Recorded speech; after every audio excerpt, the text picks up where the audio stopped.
कहानी शुरू होती है योकोहामा सिटी में, जहां एक बहुत बड़ा काइजू अचानक से आ जाता है। अथॉरिटीज तुरंत अलार्म बजा देते हैं और लोगों को इवैक्यूएट करने को कहते हैं। वो काइजू शहर को तबाह करने लगता है और सब लोग न्यूज पर देख रहे होते हैं कि एक हेलीकॉप्टर मॉन्स्टर पर हमला कर रहा है, लेकिन उस पर कोई असर नहीं होता। सब डरने लगते हैं, लेकिन तभी एक इलीट यूनिट, जिसे थर्ड डिवीजन कहते हैं, वहां आते हैं काइजू से लड़ने।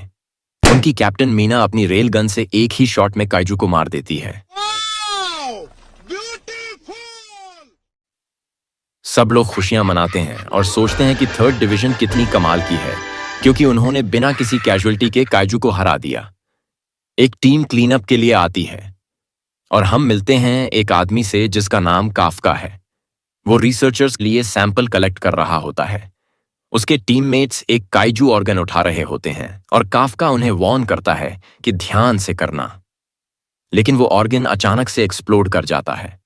उसका खून एक आदमी को जला देता है, तो काफका उसकी मदद करता है और कहता है, तू ठीक हो जाएगा। काफका रियलाइज करता है कि काइजू बहुत बड़ा है और इसे हटाने में बहुत समय लगेगा। उसका सुपरवाइजर उसे कहता है कि वो काइजू की इंटेस्टाइन्स हटाए। काफका को ये काम पसंद नहीं आता क्योंकि ये बहुत डिस्गस्टिंग है, लेकिन सुपरवाइजर कहता है कि उसके पास कोई ऑप्शन नहीं है। उसके कॉलीग्स उसे गुड लक कहते हैं क्योंकि इंटेस्टाइन्स में काइजू की पूप होती है। काफका जैसे ही इंटेस्टाइन्स को देखता है, उसे उल्टी आ जाती है, लेकिन वो जानता है कि उसे अपना काम करना है, तो वो फिर भी उसे काटना शुरू कर देता है। काफका जब घर लौटता है तो अभी भी उसे काइजू की पूप की स्मेल आ रही होती है। वो न्यूज़ देखता है जहां सब मीना की तारीफ कर रहे होते हैं क्योंकि उसने बहुत कम उम्र में सैकड़ों काइजू को मारा है।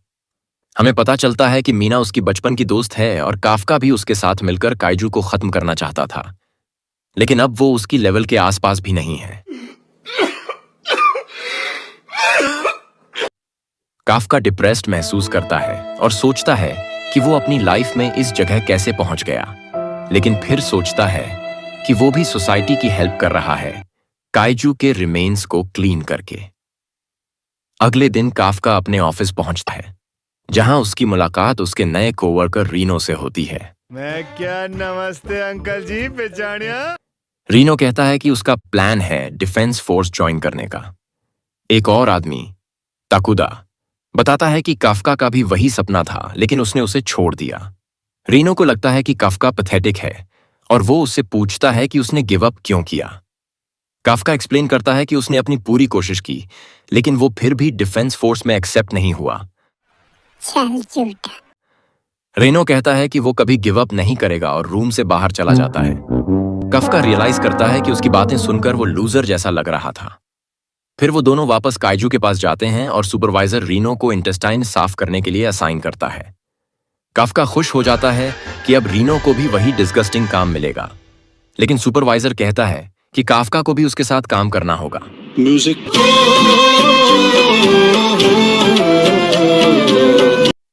काफका फिर से फ्रस्ट्रेट हो जाता है और सोचता है कि उसके हिस्से हमेशा डर्टीएस्ट जॉब्स ही क्यों आते हैं, लेकिन सुपरवाइजर कहता है कि काफका में ग्रिट है और अगर वो टेस्ट पास कर लेता तो वो डिफेंस फोर्स में बहुत अच्छा करता। अच्छा,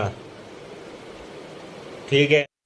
ब्रेक के दौरान काफका नोटिस करता है कि रीनो की भूख चली गई है, तो वो उसे विटामिन पैक देता है और कहता है कि ये पी ले, नहीं तो बेहोश हो जाएगा। काफका उसे बताता है कि उसे अपनी नाक बंद करनी होगी वरना सरवाइव नहीं कर पाएगा, लेकिन रीनो मना कर देता है। काफका जबरदस्ती उसकी नाक बंद करवा देता है और फिर दोनों साथ काम करना शुरू करते हैं। शाम को जब सब घर जाने की तैयारी कर रहे होते हैं, रीनो काफका के पास आता है और उसे हेल्प करने के लिए थैंक करता है। काफका को विश्वास नहीं होता कि रीनो ऐसा कर रहा है। रीनो उसे बताता है कि अभी भी देर नहीं हुई है डिफेंस फोर्स ज्वाइन करने के लिए, क्योंकि उन्होंने अब एज लिमिट बढ़ा दी है। वो जानता है कि काफका अपनी लाइफ से खुश नहीं है, क्योंकि जब उसने हार मानने की बात की थी तब वो दुखी लग रहा था। काफका उसे थैंक्स कहता है कि उसने उसे फिर से उम्मीद दी, लेकिन उसी समय एक और काइजू अचानक से सामने आ जाता है और रीनो को खाने वाला होता है, लेकिन काफका उसे पकड़कर बचा लेता है।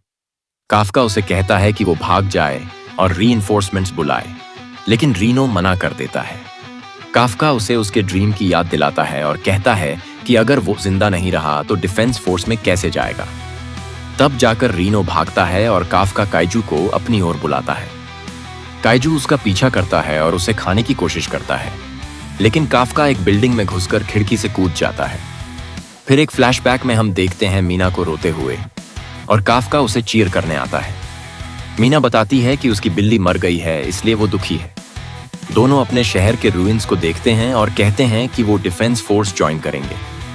काफका सोचता है कि मीना में वो ताकत नहीं है, लेकिन फिर भी वो कहता है कि वो उससे भी बेटर डिफेंस फोर्स ऑफिसर बनेगा और दोनों मिलकर काइजू को मारेंगे। वापस प्रेजेंट में आते हैं जहां काइजू काफका का पीछा कर रहा होता है। काफका रियलाइज करता है कि वो बच नहीं सकता, तो वो लड़ने की तैयारी करता है, लेकिन काइजू उसका पैर तोड़ देता है। तभी रीनो वापस आता है और काफका सोचता है कि वो ये सब क्यों कर रहा है। रीनो कहता है कि अगर वो अपने साथी को भी नहीं बचा पाया तो डिफेंस फोर्स में कैसे सरवाइव करेगा। काफका खुद को पैथेटिक मानने लगता है और सोचता है कि उसमें किसी को प्रोटेक्ट करने की ताकत नहीं है, इसलिए वो डिफेंस फोर्स में जाने के काबिल नहीं है। काइजू उन्हें मारने वाला होता है, लेकिन तभी एक टाइगर उसे रोकता है और सोल्जर्स फायरिंग शुरू कर देते हैं और उसे टुकड़ों में उड़ा देते हैं। मीना रिपोर्ट करती है कि टारगेट डिस्ट्रॉय हो चुका है और वो अपने लोगों से कहती है कि उन्हें चेक करना है कि एरिया में और कोई काइजू तो नहीं है। शाम को हम देखते हैं कि काफका हॉस्पिटल में है। वो सोचता है कि मीना कितनी अमेजिंग है और ये भी कि वो कभी उसकी लेवल तक नहीं पहुंच पाएगा। लेकिन रीनो जानता है कि अगर काफका ने उसे ना बचाया होता तो वो जिंदा ना होता। रीनो को काफका इनक्रेडिबल लगता है और वो चाहता है कि काफका डिफेंस फोर्स ज्वाइन करे। काफका रीनो को थैंक्स कहता है और बताता है कि उसने डिसाइड किया है डिफेंस फोर्स की एग्जाम फिर से देगा। लेकिन उसी वक्त काफका एक अजीब क्रीचर देखता है जो उसे देख रहा होता है। वो क्रीचर अचानक से उड़कर काफका के मुंह के अंदर घुस जाता है और काफका स्ट्रगल करने लगता है। रीनो ये देख लेता है और उससे पूछता है कि क्या वो ठीक है, लेकिन जब वो उसे देखता है तो शॉक हो जाता है। काफका शीशे में देखता है और रियलाइज करता है कि वो एक मॉन्स्टर में बदल गया है। दोनों घबरा जाते हैं, लेकिन काफका कहता है कि उसके पास अभी भी अपने शरीर पर कंट्रोल है। तभी एक और पेशेंट उन्हें देख लेता है और हेल्प के लिए चिल्ला देता है। काफका और रीनो समझ जाते हैं कि अब काफका को पकड़ा जाएगा, इसलिए वो भागने का फैसला करते हैं। दूसरी तरफ मीना काफका के बारे में सोच रही होती है और उसे याद आता है कि काफका ने वादा किया था कि वो हमेशा उसके साथ रहेगा। लेकिन अब वो अकेले काइजू से लड़ रही है तो उसे लगता है कि काफका झूठा है। तभी उसे एक कॉल आता है जिसमें बताया जाता है कि हॉस्पिटल में एक काइजू दिखा है। मीना प्रॉमिस करती है कि वो उसे खत्म कर देगी। फ्लैशबैक में हम मीना और काफका को देखते हैं, जहां काफका उसे कहता है कि अगर कभी वो डरे तो वो उसे प्रोटेक्ट करेगा। मीना पहले उसे कॉर्नबॉल कहती है, लेकिन फिर उसे थैंक करती है और कहती है कि वो खुश है कि वो हमेशा साथ रहेंगे। फिर हम वापस प्रेजेंट में आते हैं जहां मीना अपनी टीम को हॉस्पिटल की इमरजेंसी बताती है। न्यूज पर अलर्ट आता है और लोगों से कहा जाता है कि शेल्टर ले लें। हॉस्पिटल में ओल्ड मैन डर जाता है और रीनो काफका को कहता है कि मिसअंडरस्टैंडिंग क्लियर करो।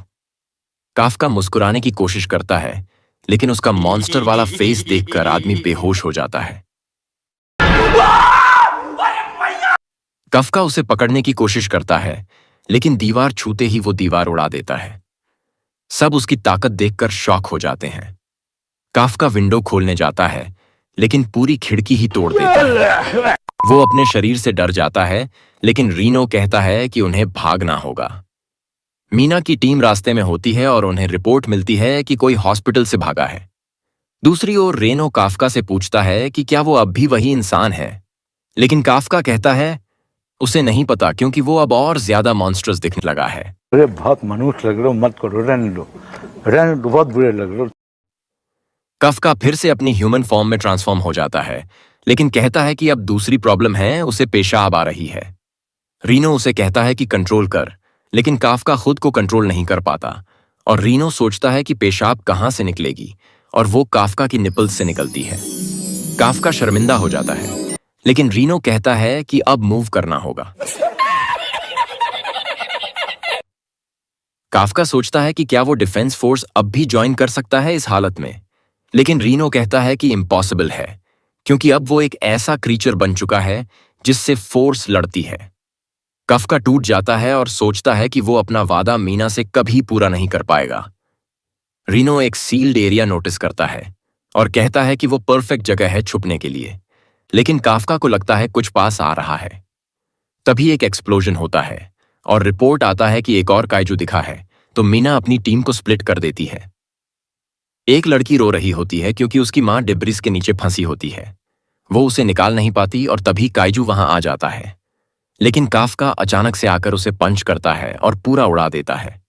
वो लड़की को चेक करता है, लेकिन लड़की डर जाती है, तो काफका फिर से मुस्कुराता है और डर और बढ़ जाता है। वो लड़की की मां को भी बचा लेता है, लेकिन काइजू फिर से आ जाता है। काफका रेनो से कहता है कि वो दूर चले जाए और फिर अपनी पूरी ताकत से पंच करता है। काइजू फट जाता है और उसका खून बारिश की तरह गिरता है। काफका कहता है इट्स ओवर, लेकिन लड़की अब भी डरी होती है। जैसे ही काफका जाने लगता है, लड़की उसे थैंक कहती है। काफका को याद आता है मीना का वो थैंक्स और वो अपने वादे को याद करता है। वो डिसाइड करता है कि अब वो गिव अप नहीं करेगा और मीना के साथ खड़ा रहेगा। 3 महीने बाद हम देखते हैं कि काफका की क्लीनिंग टीम न्यूज देख रही होती है, जहां बताया जा रहा होता है कि काफका को कोड नेम नंबर 8 मिला है। रिनो सोचता है कि अब मामला हाथ से बाहर जा चुका है और रिवील होता है कि काफका पहला काइजू है जो डिफेंस फोर्स से बच निकला है, इसलिए अब सब उसे ढूंढ रहे हैं। उनका सुपरवाइजर कहता है कि काफका के नाम पर एक चिट्ठी आई है और हम देखते हैं कि काफका ने डिफेंस फोर्स का टेस्ट पास कर लिया है। काफका का लेटर देखकर रीनो दौड़कर उसे न्यूज देने जाता है, लेकिन काफका उस वक्त काइजू फॉर्म में होता है, तो रीनो उसे किक मारता है। काफका तुरंत ह्यूमन फॉर्म में वापस आता है और रीनो उसे वार्न करता है कि वो अब भी वांटेड है, इसलिए वो ऐसे एक्सपोज नहीं हो सकता। रीनो उसे लेटर देता है, लेकिन पूछता है कि वो एक्साइटेड क्यों नहीं है। काफका बताता है कि ये एग्जाम का सिर्फ फर्स्ट राउंड था और वो यूजुअली सेकंड राउंड में फेल हो जाता है। दूसरे राउंड में प्रैक्टिकल टेस्ट होता है और रीनो सोचता है कि काफका कैसे अपनी आइडेंटिटी छुपाएगा जब ऑफिसर्स उसे देख रहे होंगे। काफका कहता है कि चाहे जो हो, वो एग्जाम देगा क्योंकि वो अब 32 साल का है और ये उसकी लास्ट चांस है। एग्जाम के दिन काफका और रीनो डिफेंस फोर्स के ताचिकावा बेस पहुंचते हैं और पार्टिसिपेंट भी आ रहे होते हैं। तभी एक लड़की काफका को ओल्ड मैन कहकर चिढ़ाती है। काफका फ्रीक आउट करता है और कहता है कि वो सिर्फ 12 का है, लेकिन लड़की कहती है कि उसकी कार रास्ते में खड़ी है। काफका देखता है कि कई जगह खाली हैं, लेकिन लड़की कहती है कि 55 उसका लकी नंबर है। काफका उसे मैनर्स सिखाने का सोचता है, लेकिन लड़की खुद ही अपनी जैकेट उतारती है और एक सुपर सूट रिवील करती है। फिर वो अपनी कार को एक हाथ से उठाकर फेंक देती है। काफका डैमेज देखकर डर जाता है और रीनो पूछता है कि वो लड़की कौन है। वो अपना नाम बताती है कि कोरू शिनोमिया और कहती है कि उसका फेवरेट हॉबी है काइजू को मारना। फिर वो काफका को सूंघती है और कहती है कि उसमें काइजू जैसी स्मेल है। रीनो उसे डिफेंड करता है और कहता है कि वो दोनों डिस्पोजल वर्कर्स हैं, इसलिए उन पर स्मेल आई होगी। किकोरू उन्हें नीचा समझती है और कहती है कि ऐसे लोग यहां नहीं होने चाहिए, लेकिन जब वो काफका को कार उठाते देखती है तो वो हैरान रह जाती है, क्योंकि उसे लगता है कि वो सुपर ह्यूमन स्ट्रेंथ का इस्तेमाल कर रहा है। काफका कहता है कि वो भी एग्जाम देने आया है और उसे उसका नाम याद रखना चाहिए। किकोरू कहती है कि अब ये इंटरेस्टिंग हो गया है और वो प्रूव करेगी कि वो काफका से बेटर है। फिर वो अपने बटलर सासू के साथ अंदर चली जाती है। रीनो अपसेट हो जाता है क्योंकि काफका ने कार उठाने में अपनी पावर्स का यूज किया, लेकिन काफका एक्सप्लेन करता है कि उसने सिर्फ अपना हाथ ट्रांसफॉर्म किया था।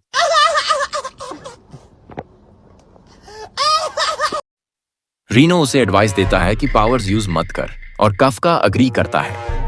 दोनों अंदर जाते हैं और काफका सोचता है कि ये उसकी आखिरी चांस है डिफेंस फोर्स में एंट्री की, इसलिए वो सब कुछ देने को तैयार है। एग्जाम का सेकंड राउंड 2 पार्ट्स में होता है और उन्हें नहीं पता कि वो एप्टीट्यूड टेस्ट में अच्छा करेंगे या नहीं, तो वो डिसाइड करते हैं कि फिटनेस टेस्ट में अपना बेस्ट देंगे। एग्जाम शुरू होता है और काफका स्ट्रगल करने लगता है। उसे लगता है कि वो पहले से भी कमजोर हो गया है, शायद अपनी एज की वजह से।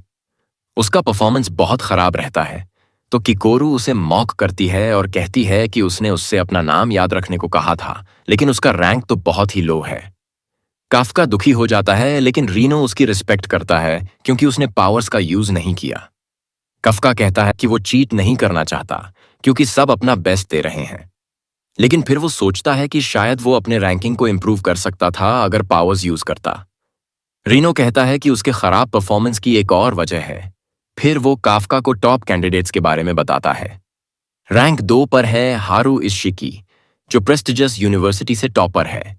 रैंक 3 पर है फुरुहाशी, जो वैलेडिक्टोरियन है और बहुत स्ट्रेंथ वाला माना जाता है। टॉप पर है कागूरा, जिसे जापान की ग्राउंड फोर्स ने इनवाइट किया था इलीट बनने के लिए, लेकिन उसने मना कर दिया क्योंकि वो डिफेंस फोर्स ज्वाइन करना चाहता है। रीनो बताता है कि बहुत सारे टैलेंटेड कैंडिडेट्स हैं, इसलिए कंपटीशन बहुत टफ है। सबकी निगाहें तूरू पर हैं, जिसे एक प्रोडिजी माना जाता है क्योंकि उसने 16 की एज में प्रोमिनेंट यूनिवर्सिटी से ग्रेजुएशन कर लिया है। काफका उसे कॉम्प्लीमेंट करता है, लेकिन उसके बॉडीगार्ड्स उसे मार देते हैं और कहते हैं कि उसे टच मत कर। तूरू उसे पैथेटिक कहती है और कहती है कि वो उसे बार बार नीचा दिखाएगी। काफका को गुस्सा आता है, लेकिन उसे लगता है कि वो फेल हो जाएगा। रेनो कहता है कि होप मत छोड़ो क्योंकि next test kaiju corps disposal से रिलेटेड है, जिसमें ना उनका एडवांटेज हो सकता है। कैंडिडेट्स अगले एरिया में पहुंचते हैं जहां उनकी मुलाकात होती है सोशिरो होशिना से, जो 3rd डिवीजन का वाइस कैप्टन है। वो बताता है कि अब उनकी एप्टीट्यूड टेस्ट शुरू होने वाली है। वो एक गेट खोलता है और काफका एक्साइटेड हो जाता है क्योंकि उसे लगता है अब काइजू कॉर्प्स डिस्पोजल होगा, लेकिन सोशिरो कहता है कि उन्हें असली काइजू को मारना है। एक काइजू गेट से बाहर निकलने की कोशिश करता है, लेकिन एक बैरियर उसे रोक लेता है। किकोरू काफका को पैनिक करते हुए देखती है और हंसती है। सोशिरो एक्सप्लेन करता है कि एग्जाम के दौरान सभी कैंडिडेट्स कॉम्बैट सूट्स पहनेंगे। रीनो अपना सूट पहनता है और वो परफेक्टली फिट होता है। सूट बॉडी को एनालाइज करता है और एक्टिवेट हो जाता है। सोशिरो बताता है कि ये सूट्स ऑर्गेनिक मटेरियल से बने हैं जो काइजू से लिया गया है, और ये यूजर को सुपर ह्यूमन एबिलिटीज देता है। ऑपरेटर कॉनोमी सभी कैंडिडेट्स की अनलीश्ड कॉम्बैट पावर को मेजर करता है। रीनो की सूट पावर सिर्फ 8% अनलॉक हो पाती है, जबकि टॉप स्टूडेंट्स 10% से ऊपर चले जाते हैं। सोशिरो कहता है कि ट्रेनिंग के बाद ये लोग 20% तक पहुंच सकते हैं। फुरुहाशी अपने रिजल्ट से डिसअपॉइंटेड होता है, लेकिन सोशिरो उसे इंटरेस्टिंग मानता है क्योंकि सिर्फ टैलेंटेड लोग बिना ट्रेनिंग के 10% तक जा सकते हैं। तभी कॉनोमी अनाउंस करता है कि किकोरू की सूट पावर 46% तक पहुंच गई है। सब शॉक्ड हो जाते हैं। उसे हिस्ट्री की सबसे बड़ी टैलेंट माना जाता है क्योंकि वो अब भी प्लेटून लीडर के लेवल पर है। रीनो खुद को पैथेटिक महसूस करता है, लेकिन सोशिरो उसे इनकरेज करता है और कहता है कि वो अब भी पास कर सकता है। काफका की बारी आती है, लेकिन कॉनोमी रिवील करता है कि उसकी अनलीश्ड कॉम्बैट पावर है 0%। ये हिस्ट्री का सबसे लो नंबर है। सोशिरो उस पर हंसता है और सोचता है कि वो फेल हो जाएगा। काफका भरोसा नहीं कर पाता और सोचता है कि सूट में कोई दिक्कत है, लेकिन किकोरू जानती है कि वो अपनी पावर्स छुपा रहा है और वो चाहती है कि वो उन्हें यूज करे। फाइनल टेस्ट की तैयारी होती है और सोशिरो बताता है कि उन्हें एरिया में मौजूद काइजू को एलिमिनेट करना है। ड्रोन्स कैंडिडेट्स को मॉनिटर करेंगे और सूट्स में शील्ड्स होंगे जो खतरे की स्थिति में एक्टिवेट होंगे, लेकिन अगर शील्ड एक्टिवेट हुआ तो कैंडिडेट डिस्क्वालीफाई हो जाएगा। टेस्ट शुरू होता है और किकोरू तेजी से जंप करती है और काइजू को शूट करके मारती जाती है। दूसरी ओर काफका बेरली मूव कर पाता है क्योंकि उसकी सूट उसे कोई पावर नहीं दे रही है और वेपन बहुत हैवी लगता है। रीनो सोचता है कि अब क्या करें क्योंकि वो इतने स्ट्रांग नहीं हैं कि काइजू को मार सकें। सोशिरो रिवील करता है कि मीना भी कैंडिडेट्स को देख रही है और काफका को अपने वादे की याद आती है। उसे याद आता है कि ये उसकी आखिरी चांस है डिफेंस फोर्स ज्वाइन करने का, तो वो डिटर्मिन्ड हो जाता है। काफका और रीनो समझते हैं कि उन्हें काइजू मारने की जरूरत नहीं है, वो दूसरों को सपोर्ट करके भी टेस्ट पास कर सकते हैं। वो हारू की टीम को हेल्प करते हैं जो एक आर्मर्ड काइजू से लड़ रही होती है। काफका को उसका वीक स्पॉट पता होता है क्योंकि उसने पहले उसकी बॉडी डिस्पोज की थी। वो एक बॉम्ब फेंकता है जो काइजू को स्टन कर देता है। काफका बताता है कि उसकी हियरिंग बहुत तेज है, इसलिए एक्सप्लोजन ने उसे डिसोरिएंट कर दिया। कफका हारू से कहता है कि उसके पेट पर वार करे सत्य, और हारू उसकी बात मानता है। बुलेट्स पेट में घुस जाती हैं और काइजू एक्सप्लोड हो जाता है। हारू कफका को थैंक्स कहता है और कफका सोचता है कि शायद वो अपनी पावर्स के बिना भी एग्जाम पास कर सकता है। लेकिन तभी एक और काइजू अचानक अटैक करता है और काफका को दीवार में फेंक देता है। एग्जामिनर्स देखते हैं कि काफका घायल हो गया है और उसके लिए शील्ड एक्टिवेट करने की सोचते हैं, लेकिन काफका रिफ्यूज कर देता है क्योंकि मीना उसे देख रही है। काइजू उसे खाने ही वाला होता है, लेकिन किकोरू समय पर पहुंचती है और उसे बचा लेती है। वो कहती है कि वो अकेले ही पूरे एरिया को साफ कर सकती है और काफका को लूजर कहती है। बाकी टॉप कैंडिडेट्स रियलाइज करते हैं कि किकोरू मेन टारगेट के पीछे जा रही है और वो उससे पहले उसे मारना चाहते हैं, लेकिन वो सब जानते हैं कि किकोरू उनसे ज्यादा स्ट्रांग है। काफका दर्द में होता है और उसे लगता है अब वो क्विट कर दे क्योंकि उसकी टांग टूट चुकी है। सोशीरो उसे कॉल करता है और कहता है कि वो ड्रॉप आउट कर दे क्योंकि वो अब और नहीं लड़ सकता। काफका सोचता है कि क्या अब उसे सच में हार मान लेनी चाहिए, लेकिन फिर भी वो गिव अप नहीं करता क्योंकि वो अपने ड्रीम को छोड़ना नहीं चाहता। एग्जामिनर्स हैरान हो जाते हैं जब काफका अपनी सूट की पावर्स टैप करना शुरू करता है और फिर से उठ खड़ा होता है। सोशीरो कहता है कि वो कंटिन्यू कर सकता है। काफका अब भी स्ट्रगल करता है, लेकिन रीनो उसे छोड़ना नहीं चाहता। रीनो उसे उठाकर चलने लगता है और सोशीरो उन्हें देखकर हंसता है।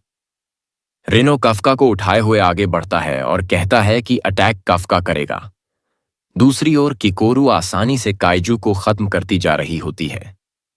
वो इतनी फास्ट होती है कि कोई उसकी मदद भी नहीं कर पाता। फिर वो पहुंचती है फाइनल टारगेट हांजू के पास। वो एक ग्रेनेड फेंककर उसे स्टन करती है, फिर उसके दांतों के बीच कूदती है और एक ही शॉट में उसे खत्म कर देती है। काइजू गिर जाता है और एग्जाम खत्म हो जाता है। ड्रोन्स वापस बुला लिए जाते हैं। काफका विश्वास नहीं कर पाता कि किकोरू ने उसे इतनी जल्दी मार डाला। मीना उसकी ताकत देखकर इंप्रेस हो जाती है और सोशीरो कहता है कि उसने इतनी जल्दी टेस्ट क्लियर किया कि किसी को ड्रॉप आउट होने का मौका ही नहीं मिला। हमें पता चलता है कि किकोरू डायरेक्टर की बेटी है। वो उम्मीद करती है कि उसने अपने पापा को प्राउड फील करवाया होगा और काफका को फिर से चिढ़ाने के लिए जाने लगती है। लेकिन तभी एक और नया काइजू आ जाता है और किकोरू को अचानक से शूट कर देता है। काफका सोच रहा होता है कि टेस्ट का रिजल्ट कैसा आएगा, लेकिन तभी जो काइजू मरा हुआ था वो वापस उठ खड़ा होता है। किकोरू अपने घाव को बंद करने की कोशिश करती है, लेकिन जब काइजू बोलता है तो वो चौंक जाती है। वो उसे शूट करने की कोशिश करती है, लेकिन काइजू पहले फायर करता है। एग्जामिनर्स उसकी स्क्रीम सुनते हैं और उसकी एबनॉर्मल वाइटल्स डिटेक्ट करते हैं। सोशीरो हैरान होता है और सभी देखते हैं कि वो काइजू रिवाइव हो चुका है। कोनामी बताती है कि अब उसका फॉर्टिट्यूड रेटिंग 6.4 है। सोशीरो कहता है कि उसे मारने के लिए पूरी प्लेटून चाहिए। मीना सभी रिमोट शील्ड्स एक्टिवेट करने का ऑर्डर देती है और कहती है कि अब उन्हें बाहर निकलना होगा। एग्जामिनीज को इवैक्यूएट करने को कहा जाता है, लेकिन किकोरू सोचती है कि अगर वो भागी तो बहुत सारे लोग मर सकते हैं। उसकी सूट की मदद से वो अपने घाव बंद करती है और लड़ाई जारी रखने की तैयारी करती है। उसे लगता है कि उसे परफेक्ट बनना ही होगा। काइजू उसे फिर से मारता है और एक फ्लैशबैक में हम किकोरू को अपनी फ्रेंड रीसा के साथ देखते हैं, जो खुश होती है क्योंकि उसे टॉप स्कोर मिला है। लेकिन जब उसके पापा उसे लेने आते हैं तो किकोरू अकेली रह जाती है। उसके घर पहुंचने पर उसके पापा उसके स्कोर से इंप्रेस नहीं होते और कहते हैं कि ये तो नॉर्मल होना चाहिए। वो कहते हैं कि एक बार सक्सेस सेलिब्रेट करने से फेलियर आता है और उसे परफेक्ट बनना होगा देश के फ्यूचर के लिए। किकोरू अपने पापा की बात याद करती है और फिर से लड़ाई शुरू करती है, लेकिन काइजू बार बार उसे मारता है। काइजू में अब हॉर्न्स उगाते हैं और वो ऑफेंसिव ऑर्गन रिजेनरेट कर लेता है। वो अपना पावरफुल अटैक चार्ज करता है और सोशीरो सोचता है कि क्या वो लोग समय पर पहुंच पाएंगे। किकोरू सोचती है कि अब सब खत्म है और अपने पापा से माफी मांगती है कि वो परफेक्ट नहीं बन पाई। काइजू उसे खत्म करने वाला होता है, लेकिन तभी काफका अचानक आकर उसे बचाता है और कहता है, तूने बहुत अच्छा काम किया। वो सोचती है कि वो यहां क्या कर रहा है और तभी एक ह्यूज एक्सप्लोजन होता है। हम देखते हैं कि काफका ने उसे ब्लॉक कर लिया और अब वो अपने काइजू फॉर्म में ट्रांसफॉर्म हो जाता है। प्यारे बच्चों, जो कुछ करना था कर लो, अब्बू आ रहे हैं। काफका कहता है कि अब आगे वो संभालेगा। उधर सभी इवैक्यूएट कर रहे होते हैं और कागुरा एक फ्लेयर शूट करता है ताकि लोग सेफ रास्ते से बाहर निकल सकें। रीनो उम्मीद करता है कि काफका ठीक होगा। हमें फ्लैशबैक में दिखाया जाता है कि उन्हें पता चला कि हंजू वापस जिंदा हो गया है और किकोरू अकेले उससे लड़ रही है। सबको इवैक्यूएशन का ऑर्डर मिलता है, लेकिन काफका चुपचाप गायब हो जाता है। मेरे को जाना पड़ेगा, मेरे को जाना पड़ेगा, मेरे को जाना। और रीनो को शक होता है कि शायद वो फिर से ट्रांसफॉर्म करने वाला है। प्रेजेंट में किकोरू कंफ्यूज्ड होती है कि ये सब क्या हो रहा है और काफका उससे कहता है कि उसका सीक्रेट छुपाए रखना। हंजू फिर से चार्ज करता है, लेकिन काफका एक स्लैब से ही उसे उड़ा देता है और कहता है कि लड़ाई के बाद वो उसे सब एक्सप्लेन करेगा। कोनोमी काफका की एनर्जी डिटेक्ट कर लेती है, लेकिन एक्सप्लोजन की वजह से कैमरास काम नहीं कर रहे होते। वो बताती है कि उसकी फॉर्टिट्यूड रेटिंग 9.8 है, लेकिन सोशिरो कहता है कि ये पॉसिबल नहीं है और शायद एक्सप्लोजन की वजह से मेजरिंग सिस्टम खराब हो गया है, क्योंकि 9.8 का मतलब होता है हिस्ट्री का सबसे पावरफुल काइजू। काफका जानता है कि उसके पास ज्यादा वक्त नहीं है, तो वो फैसला करता है कि वो इस लड़ाई को एक पंच में खत्म करेगा। वो हांजू पर चार्ज करता है और इतनी ताकत से मारता है कि हांजू के टुकड़े टुकड़े हो जाते हैं। किकोरू शॉक्ड होती है और सोचती है कि ये आखिर है कौन। काफका अचानक उस पर दौड़ता है, लेकिन वो सिर्फ उसके पीछे छिपे एक और काइजू को मारता है। फिर वो उसे डांटता है कि खुद को इतना खतरे में मत डालो। तभी रीनो आता है और काफका को फिर से ट्रांसफॉर्म होते देख उसे डांटने लगता है। दोनों बहस करने लगते हैं, लेकिन किकोरू बेहोश हो जाती है। सोशिरो और मीना सीन पर पहुंचते हैं और पूछते हैं कि क्या हुआ। उन्हें रिपोर्ट मिलता है कि काफका और बाकी लोग शेल्टर तक पहुंच चुके हैं, लेकिन सोशिरो को लगता है कि किकोरू इतनी स्ट्रांग नहीं है कि ये सब अकेले कर सके। सोशिरो को 3 महीने पहले की इंसिडेंट याद आती है और वो सोचता है कि क्या दोनों कनेक्टेड हैं। और यहीं ये वीडियो खत्म होती है। याद रहे, लाइक और सब्सक्राइब जरूर करें और अगली बार फिर मिलते हैं।